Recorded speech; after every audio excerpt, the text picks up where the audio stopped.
ষড়যন্ত্র আছে, কিছু তো রাজনীতি জড়িয়ে আছে, সেটা তদন্ত সাপেক্ষ। কেউ বলছে ওয়াকফ আন্দোলনে কেন্দ্র সরকার মুখ থুবড়ে পড়েছে মাইন্ডকে ডাইভার্ট করার জন্য, কেউ বলছে বিজেপির এটা হয়তো গোষ্ঠীদ্বন্দ্ব, অমিত শাহ আর মোদীকে দুর্নাম করার জন্য, কেউ বলছে এখানে বা অন্য কোন দেশের ষড়যন্ত্র আছে। সবটাই তদন্ত সাপেক্ষ। তদন্ত হোক, সত্য উদ্ঘাটন হোক, আমরা চাইবো না ভাই? এ বলুন, চাইবেন না? কিন্তু 2019 সালে আমরা দেখেছি কি হয়েছিল। পুলওয়ামাতে টেরর অ্যাটাক হয়েছিল। 300 কিলো মতো নাকি আরডিএক্স নিয়ে এসে আমাদের যে সেনারা যাচ্ছিল, আধা সামরিক বাহিনী যাচ্ছিল, ওখানে আক্রমণ করে প্রায় 40 জনের অধিক আমাদের দেশের সিআরপিএফ এর জওয়ানদেরকে শহীদ শ্রেণীর রাজনৈতিক কারবারিরা করছে। যারা ধর্ম নিয়ে রাজনীতি করে, যারা জাতি নিয়ে রাজনীতি করে, তাদেরকে জিজ্ঞাসা করবেন এই রক্তদান শিবিরে যার ধর্ম বর্ণ নির্বিশেষে মানুষ এসে রক্ত দিচ্ছে, এরা একবারের জন্য ভাবছে না আমি হিন্দু, আমার রক্তটা যেন হিন্দুর কাছে যায়। এরা একবারের জন্য ভাবছে না আমি মুসলিম, আমি রক্ত দিচ্ছি, আমার রক্তটা যেন মুসলিমই পায়। এরা একবারের জন্য এটা ভেবে দিচ্ছে না। এরা এই ভেবেই দিচ্ছে আমার রক্তটা যদি অন্যের প্রাণ বাঁচে, আমি সার্থক হব হিন্দু হয়ে, আমি সার্থক হব মুসলমান হয়ে। কিন্তু আজকে কিছু রাজনৈতিক কারবারিরা এই যে ঐক্য, এটাকেও বিনষ্ট করার চেষ্টা করছে। কিন্তু তাদের পরিবারের যদি রক্তের প্রয়োজন হয়, একবারের জন্য বলে না যে আমি বিজেপি করি, আমাকে বিজেপির রক্ত দাও, আমি তৃণমূল করি, আমি আইএসএফ এর রক্ত নেব না, তারা ব্লাড ব্যাংকে গিয়ে একবারের জন্য বলে না। তারা ধান্দাবাজগুলো এ কথা একবারের জন্য বলে না। কিন্তু আইএসএফ যদি রক্তদান শিবির করে, তাকে আটকাতে হবে। বা মানুষের মধ্যে বিভেদ তৈরি করার জন্য বিজেপির নেতারা সব সময় বাংলাকে কুলুষিত করার চেষ্টা করছে। বাংলার জমিনে, বাংলাতে বীজ বাক্য তারা প্রয়োগ প্রতিনিয়ত করে যাচ্ছে। আর আমরা ইন্ডিয়ান সেকুলার ফ্রন্ট জাত ধর্ম নির্বিশেষে, হিন্দু মুসলমান নির্বিশেষে মানুষের পাশে থেকে মানুষের সহযোগিতা করার জন্য ঐক্যের বাতাবরণ তৈরি করার চেষ্টা করছি। ওরা হিংসার বাতাবরণ আনার চেষ্টা করছে, মানুষের মধ্যে বিশ্বাস অবিশ্বাসের বাতাবরণ তৈরি করার চেষ্টা করছে। আমরা ইন্ডিয়ান সেকুলার ফ্রন্ট মানুষের মধ্যে যাতে আরো বেশি বেশি বিশ্বাস স্থাপন হয়, দুটো গোষ্ঠীর মধ্যে, দুটো জাতের মধ্যে, দুটো বর্ণের মধ্যে ঐক্য যাতে আরো বেশি এস্টাবলিশ হয়, তার জন্য বিভিন্ন সামাজিক অনুষ্ঠান রাজনৈতিক মঞ্চ থেকে করার চেষ্টা করছি। এতে অনেকের ঈর্ষা হচ্ছে, ডিস্টার্ব করছে, আটকানোর চেষ্টা হচ্ছে।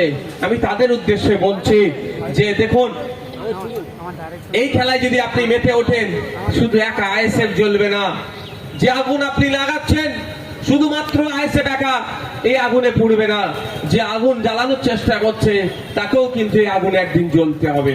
তাই অনুরোধ করছি, এই আগুন জ্বালানো বন্ধ করুন, সামাজিকভাবে মানুষের পাশে থাকার চেষ্টা করুন। আমরা রাজনৈতিক দল, আমরা বারবার চিৎকার চেঁচামেচি করি যে আমরা রাজনীতি করতে এসেছি, মানব সেবা, রাষ্ট্র সেবা করতে এসেছি। তাহলে রাষ্ট্রের মানুষের জন্য, রাষ্ট্রের নাগরিকের জন্য রক্তের প্রয়োজন হয় যখন, সেই রক্ত দেওয়ার আমরা ব্যবস্থা করছি, সেখানে আপনারা ডিস্টার্ব করছেন কেন? প্রশ্ন থেকে যায় না ভাই? যারা এই রক্তদান শিবিরের বিরোধিতা করছে, তারা কি আদৌ নাগরিকের ভালো চাইছে? আপনারা বলুন। তারা আগেও নাগরিকের ভালো চায় না। তবে সময়ের সাথে জনগণের জবাব দেবে। এখন আমাদের যে কঠিন পরিস্থিতির মধ্যে আমরা দাঁড়িয়ে আছি, এই পরিস্থিতি থেকে আমাদেরকে উতরাতে হবে। এখন ছোট্ট তুচ্ছ ঘটনা, মালদাতে দুটো মানুষকে খুন করেছে। যারা খুন করেছে ঠান্ডা মাথায় তারা রাস্তা অবরোধ করেছে। আবার ভাবতে পেরেছেন? যারা খুন করলো তারাই রাস্তা অবরোধ করেছে, পুলিশকে হুমকি দিচ্ছে, খুনিদের না ধরলে এই করবো সেই করবো। মানুষ অবাক।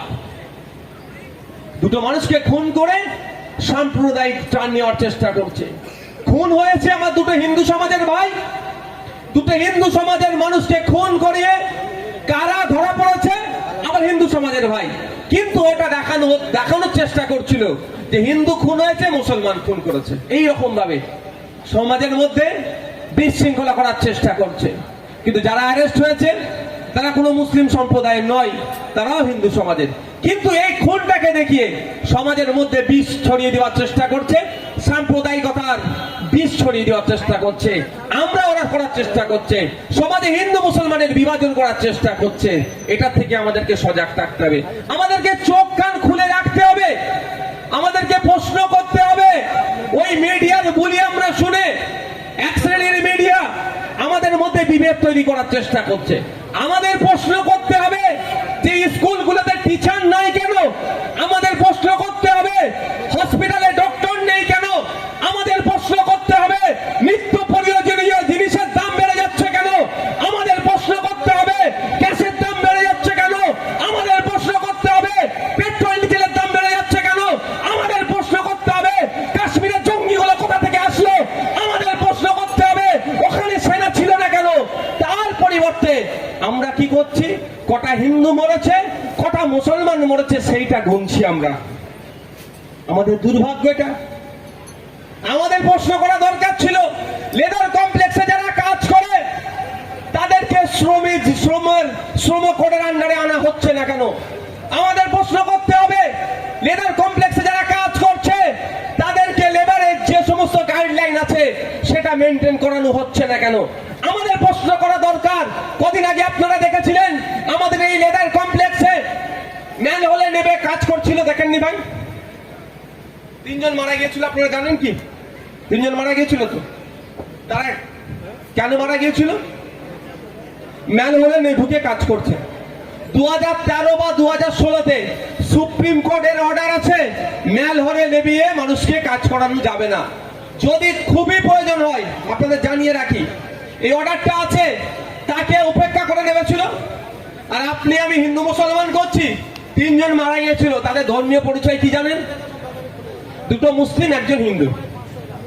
এটাও তো হতে পারে, এটাও তো হতে পারে যে আমার হিন্দু ভাইটা আটকে গিয়েছিল, মুসলিম ভাই দুটো ঢুকে বার করতে গিয়েছিল, বা একটা মুসলিম ভাই ভেতরে ঢুকে আটকে গিয়েছিল, 2 জন, 1 জন হিন্দু 1 জন মুসলমান ঢুকে বার করতে গিয়েছিল। এটাই তো হচ্ছে।